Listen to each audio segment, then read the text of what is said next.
Voilà, maintenant que nos élévations sont faites, qu'on a pu mettre nos épaisseurs de bois, on va passer aux pannes. Alors la panne de référence, dans ces cas-là, pour le versant de référence étant le long pan, on va positionner la première panne sur cette face, c'est-à-dire sur le long pan ici.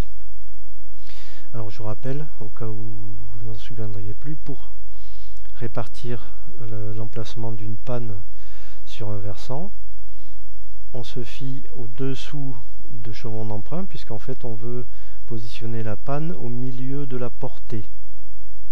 Alors la portée d'un chevron, ici en pied, on considère que c'est notre ligne de trave, faute d'indication supérieure, c'est-à-dire qu'on pense que la sablière vient en dessous de notre ligne de trave. Ici on n'a pas d'indication, mais c'est le cas.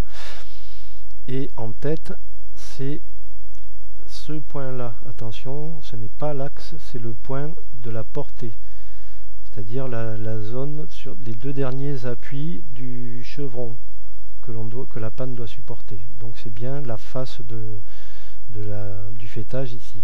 Donc on prend la côte depuis ce point-là jusqu'au point ici, que l'on divise par 2, et ça nous donne l'axe de notre panne ici.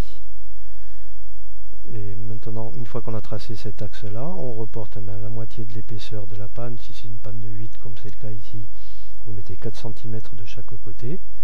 Et là, vous pouvez tracer perpendiculairement. Ici, celui-ci, on va en avoir besoin, donc vous pouvez aller le tracer jusqu'au sol. Et ici, juste celui-ci, même souvent sur une épure, on ne le fait pas, on ne trace pas ce trait-là, on met une croix d'épaisseur comme ça, et une croix plus grande derrière pour indiquer l'emplacement de l'échantillol. Alors, une erreur à ne pas faire, la ligne de référence d'une panne, c'est toujours sa face inférieure. D'accord? Donc ce trait-là a été prolongé ici pour pouvoir tracer la panne, reporter la panne sur la croupe. On va tracer un trait de niveau à l'intersection du latis, qui est une ligne de référence, et de la face inférieure de la panne, qui est aussi une ligne de référence. Donc on prend ce point-là et on en fait un trait de niveau qu'on reporte sur notre axe de chevron d'emprunt. Ici. Et partant de là, on fait un cimbleau à venir croiser le chevron d'emprunt sur son élévation ici. Et on reporte parallèlement donc à la ligne de trave ici, on reporte cette ligne-là à croiser le latis. Donc on renvoie les lignes de référence, le latis à venir croiser cette ligne-là.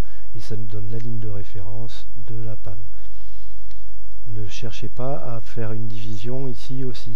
Ce qui est important, c'est que nos pannes tournent, on appelle ça tourner en plan, c'est-à-dire qu'elles soient alignées par les latis. C'est-à-dire que cette ligne-là et cette ligne-là se rejoignent ici. Et avec ça, on a quelque chose une bonne ligne de référence.